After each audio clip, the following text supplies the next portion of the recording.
আসলে বাংলাদেশের বা পৃথিবীতে যত সরকার প্রধান বা রাষ্ট্রপ্রধান থাকেন তারা মানে অন্যান্য রাজনৈতিক দলের কতটা সহায়তা পান সেটার যদি বিচার করেন তাহলে বলা যায় পৃথিবীর মধ্যে সবচেয়ে ভাগ্যবান সরকার প্রধান হচ্ছেন আমাদের প্রধান উপদেষ্টা, যেই দেশের ক্রিয়াশীল সকল রাজনীতি, আজকে যে কটা রাজনৈতিক দল ক্রিয়াশীল আছে এদেশে, সাইনবোর্ড নিয়ে দাঁড়ায় আছে, মিটিং মিছিল করে, রাজনীতি করে, তারা সকলে মিলে তাকে সমর্থন করে, সকলে মিলে তাকে কিন্তু সমর্থন করে। তার সংস্কার প্রস্তাবে কি সমর্থন? হ্যাঁ, সংস্কার প্রস্তাব কি তার যা সংস্কার প্রস্তাব তিনি করেছেন তা সবই সঠিক কিনা তিনি করেন না, দেশের অভিজ্ঞ যারা ছিলেন তারা না যা করেছেন কমিশনের প্রস্তাব, ঐক্যবদ্ধ জাতীয় ঐক্যমত্য কমিশনের যে প্রস্তাবনা, সেই প্রস্তাবনার সবকটা থাকে, তারাও তো অনেক জায়গায় ভিজিট থাকতে পারে না, ঠিক আছে, তারাও থাকেনি আর কি, তারা অনেক কিছু আনতেই পারেনি আর কি, টেবিলই করেনি। যেমন একটা শব্দ বলি, বহুত্ববাদ, এই বহুত্ববাদ শব্দটি তারা তো টেবিলই করতে পারেনি জাতীয় ঐক্যমত্য কমিশন, টেবিলে আসার আগেই ওটা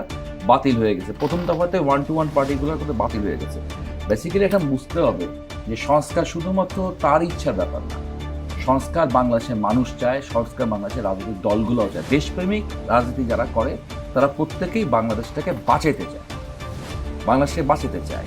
আমরা যদি একটা গণতান্ত্রিক রূপান্তর বাংলাদেশে ঘটাতে চাই তাহলে আমার কিছু কিছু জায়গায় রিফরমেশন করতে হবে, এবং এই রিফরমেশন মানেই হচ্ছে এটা গভীর থেকে করা, এটা উপরি ভাষা করা না।